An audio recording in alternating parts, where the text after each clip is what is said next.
جیسے ابھی الیکشنز ہوئے ہیں، ویسے تو ہمارے پاس کوئی بھی الیکشنز جو ہے وہ ابھی تک اس پہ کہتے ہیں کہ 70 والا الیکشن کچھ فیئر یا ٹرانسپیرنٹ تھا، لیکن آج کل تو اس پہ بھی لوگ بہت باتیں کرتے ہیں، لیکن کوئی بھی اس ملک میں الیکشن ایسا ٹرانسپیرنٹ نہیں ہوا جس کو دنیا نے، انٹرنیشنل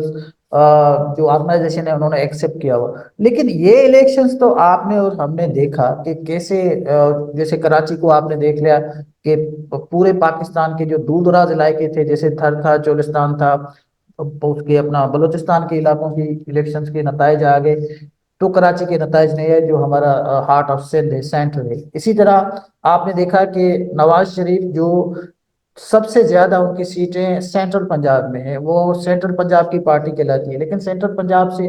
تو وہ ہار گئے، لیکن وہ ناردرن پنجاب سے جیت گئے۔ تو اٹ سجیسٹ کہ یہ تو ایک بہت بڑی ریگنگ ہوئی ہے اور اس کو کوئی ایکسیپٹ بھی نہیں کر رہا۔ آپ سمجھتے ہیں کہ یہ جو ابھی حکومت آج جو آئے گی، یہ حلف اٹھائے گی، یہ اس پہ چل سکے گی؟ اس پہ کچھ آپ کو کیا نظر آتا ہے، کیسے حالات ہوں گے، کیا فورسی کریں گے؟ دیکھیں، آپ کہہ نہیں سکتے اس وقت تو ایسے سمجھیں کہ پی ٹی آئی بیک جو کینڈیڈیٹس ہیں وہ ان کے ہاتھوں پوری جو ہے وہ پارلیمنٹ سچویشن وہ یرغمال بنی ہوئی ہے۔ آپ دیکھیں کہ وہ اب 80-90 کے قریب ان کے ممبرس آتے ہیں، وہ اتنا ہلا گلا مچاتے ہیں اور شور کرتے ہیں کہ جو نارمل بزنس ہے نیشنل اسمبلی کا وہ بھی ٹھپ ہو کر رہ گیا ہے، اور ایک طوفان بدتمیزی ہے۔ میں یہ جو حزب اختلاف کی طرف سے جو ماحول کریٹ کیا جا رہا ہے، یہ میرے خیال میں کوئی مناسب نہیں ہے، اور کس پارلیمنٹنی جو روایتیں ہیں اس کے بالکل منافی ہے۔ جب پارلیمنٹ قانون سازی نہیں کرے گی، اپنا ریگولر بزنس نہیں کرے گی، تو یہ صورتحال چل کہاں سکے گی۔ لیکن یہ ہے کہ باقی جو فورسز ہیں آہستہ آہستہ، مولانا بھی جو ہے وہ ان کے پاس آ گئے ہیں، نواز شریف صاحب کے پاس، اور اسی طرح سے جو ہے باقی بھی فورسز آ رہی ہیں۔ تو جو پاورز ہیں وہ تو کوشش کر رہے ہیں بیہائنڈ دا کرٹن، جو اسٹیبلشمنٹ ہے وہ کوشش کر رہی ہے کہ کسی نہ کسی طریقے سے سسٹم کو چلا لیں۔ لیکن میں یہ کہتا ہوں کہ چل بھی گیا تو وہ ہمارے عوام کی زندگی پر کوئی مثبت اثر نہیں ڈال سکے گا، اور بہت ہی ٹف سچویشن سے پوری قوم کو گزرنا ہوگا۔ اور اس کا لیکن میں آپ کو ماجد صاحب ایک گزارش کروں کہ یہ جو بیماری ہے اس کی جڑیں جو ہیں، ایک تو میں نے آپ کو بتایا کہ خود ملک کی پولیٹیکل ہسٹری کا کیا حال ہے، لیکن جو بنیادی تضادات ہیں، کریکولم کے تضادات ہیں، نیشنل ایشوز ہیں، مختلف اقوام کے، سندھی، بلوچ، پٹھان، پنجابی کے، ان کی زبانوں کا تسلیمی کا مسئلہ ہے، ان کے کلچر کے تسلیمی کا مسئلہ ہے، اور جتنے جو ریاستیں ہیں، مطلب جو یہ ملک بنا تھا تو وہ اسی آسرے پر اور اسی کنڈیشن پر بنا تھا کہ یہ جو فیڈریٹنگ یونٹس ہیں ان کی انٹرنل جو آزادی ہے یا ساورنٹی ہے وہ برقرار رکھی جائے گی، اور فیڈرل گورنمنٹ ایک وفاق کے طور پر کام کرے گی۔ تو وہ ان ایڈریسڈ ایشوز ہیں۔ بلوچ اب اپنے آپ کو اس فیڈریشن سے منسوب کرنا، یا سندھیوں کا ایک حلقہ، یا پٹھان تو اب بالکل جو ہے وہ لڑائی کی سطح پر آ گئے ہیں، اور خود پنجاب کے اندر ایک اتنی بڑی اپرائزنگ ہے۔ اپرائزنگ سے مراد یہ کہ انریسٹ ہے، پولیٹیکل انریسٹ ہے۔ تو اب میرے خیال میں جب تک ان میجر ایشوز کو یہ ایڈریس نہیں کرے گی اسٹیبلشمنٹ، اور ساتھ ساتھ اپنی پولیٹیکل جو بلنڈرز ہیں ان کو قبول نہیں کرے گی، اور خاص طور پر ملک میں ایک جیسے ساؤتھ افریقہ میں بنا تھا، ایک کمیشن بنا تھا نا، ریکنسلیشن اینڈ ٹروتھ جو جی کمیشن جی تھا، اس طرح سے سب اسٹیک ہولڈرز اپنی اپنی غلطیوں کو، اپنے اپنے بلنڈرز کو دل سے پہلے تو مانے، اس کے بعد اس کا مداوع کریں، اس کا کوئی جو ہے وہ آپ ایک جو ہے اس سلسلے میں مناسب اقدامات اٹھائیں، تب جا کر میرا خیال ہے کہ یہ سسٹم چل سکتا ہے۔ فی الحال جو آپ کا سوال ہے اس میں وہ جیسے لکھا نہیں ہوتا، شاعر نے نہیں کہا کہ گزر تو جائے گی تیرے بغیر بھی، لیکن بہت اداس بہت ناگوار گزرے گی. تو میرا خیال ہے کہ ایسے ہوگا. اچھا انعام صاحب، آپ نے شروع میں ہی کہا کہ یہ پی ٹی آئی نے ہے نا، ان کی جو اپوزیشنس کا جو طریقہ کار ہے وہ آپ اس کو صحیح نہیں سمجھتے، اور یہ بھی آپ نے کہا کہ ریکنسیلیشن ہونی چاہیے، کوئی کمیشن بننا چاہیے، اور فیڈریٹنگ ہمارے جو یونٹس ہیں ان میں بھی بہت سارے تضاد ہیں. اب پہلی بات تو یہ کہ آپ نے اس حکومت نے پی ٹی آئی کو یہ پریٹیکسٹ، یہ ایک اپارچونیٹی دی، کیونکہ ان کے ساتھ بڑی زیادتی بھی ہوئی، دو کہ آپ ان سے اختلاف بھی کرتے ہیں. میں کبھی پیپلز اس کا پی ٹی آئی کا کبھی سپورٹر نہیں رہا، نہیں کبھی مجھے وہ اس نے فیسینیٹ کیا، لیکن اپارچونیٹی تو اسی اسٹیٹ نے دی، الیکشن فری اور فیئر نہیں ہوئے،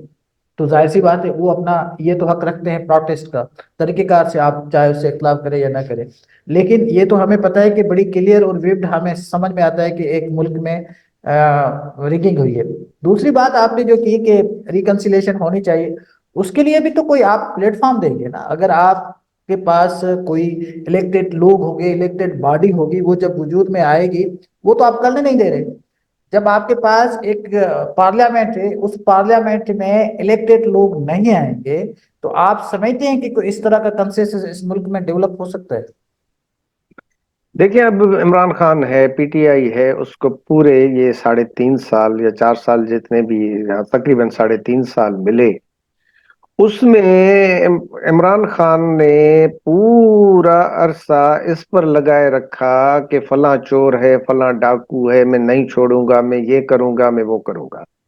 انہوں نے خود ایک مدبر سیاستدان کے طور پر، ایک اسٹیٹس مین کے طور پر ان چیزوں کو ڈیل نہیں کیا. یہ اسٹیبلشمنٹ بھی اس کے ہاتھ میں تھی، ادارے بھی اس کے ساتھ تھے، جو اس کو لائے تھے وہ اس کے ساتھ تھے. لیکن آپ مجھے بتائیں، انہوں نے اپنے آپ کو کتنی پولیٹیکل آئسولیشن میں وہ لے گئے اپنے آپ کو، یعنی کوئی بھی دوسری پولیٹیکل فورس اس کے ساتھ نہیں تھی. مطلب چلو زرداری اور نواز شریف کی بات سمجھ میں آتی ہے کہ اس کا نیریٹو ہی ان کے خلاف تھا، لیکن باقی بھی تو پولیٹیکل فورسز تھی نا. وہ ساری کی ساری 14 جماعتیں پی ڈی ایم میں چلی گئیں، اس کے پاس نہیں آئی. نمبر 2 کہ اس نے جو میں نے آپ کو بتایا، پرونشل ایٹانومی سمیت جتنے بھی ایشوز تھے، اس کے یہ تو پوری زور لگاتا رہا کہ کسی طریقے سے 18ویں ترمیم ختم ہو، اور جناب یہ کوشش کرتا رہا کہ جو ہے وہ ایک پریزیڈنشل فارم آف گورنمنٹ جو ہے ملک میں آ جائے. تو آپ اگر ان کو آپ اقتدار مل بھی جاتا ہے تو کل تو اس کی پالیسیز یہی رہیں گی. کیبنیٹ کا جو ہے آپ فارمیشن دیکھیں، اس میں 3 منسٹر تھے سندھ سے، فہمیدہ مرزا اور محمد میاں سمرو اور تیسرا مرتضی جتوئی.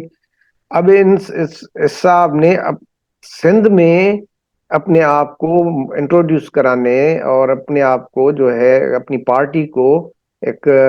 اسپیس دلوانے کے بجائے ان تینوں کو، ایک کو دی پروونشل کوآرڈینیشن کی منسٹری، ایک کو دی پرائیویٹائزیشن کی، اور ایک کو بھی ایسے دے دی. تو اس کا ویژن یہ ہے کہ سندھ کو انہوں نے انٹیریئر سندھ کو ٹچ نہیں کیا، بلوچستان کو ٹچ نہیں کیا، کے پی میں اور پنجاب کے ایک مخصوص علاقے کی بنیاد پر اس نے سیاست کرنے کی کوشش کی. تو اب بھی جو آئیں گے تو وہ کیا کریں گے؟ یہی پالیٹکس کریں گے نا. علی امین گنڈاپور کا جو ہے چیف منسٹر کے پی نامزد ہونا کیا آپ کو بتاتا ہے کہ یہ وہی ایک کنفرنٹیشنل سٹائل رہے گا گورنمنٹ کا؟ بھائی اس وقت جن حالات میں سے ملک گزر رہا ہے، ہمیں ایک اسٹیٹس مین چاہیے، ہمیں چرچل کے لیول کا بندہ چاہیے، ہمیں جو ہے وہ ایک لائٹ جیسا بندہ چاہیے، ہمیں کوئی جو ڈیگال جیسا بندہ چاہیے، اور ایک بڑی لیول کا نہرو جیسا بندہ ہو، نکروما جیسا ہو، یا مارشل ٹیٹو جیسا بندہ ہو، اس کیلیبر کا بندہ ہو جو آ کر ملک کو بحران سے نکالے. باقی تو نہیں لگتا ایون عمران خان یا پی ٹی آئی کے پاس کیا ہے آفر کرنے کے لیے. اچھا یہ تو آپ نے کہا نا سر، دیکھیں ڈیگال اور نہرو ہم کریٹ تو نہیں کر سکتے، وہ تو لیڈرشپ آپ کے حالات سے پیدا ہوتی ہے، آپ کے پاس اس طرح کی لیڈرشپ نہیں ہے. دوسری بات جو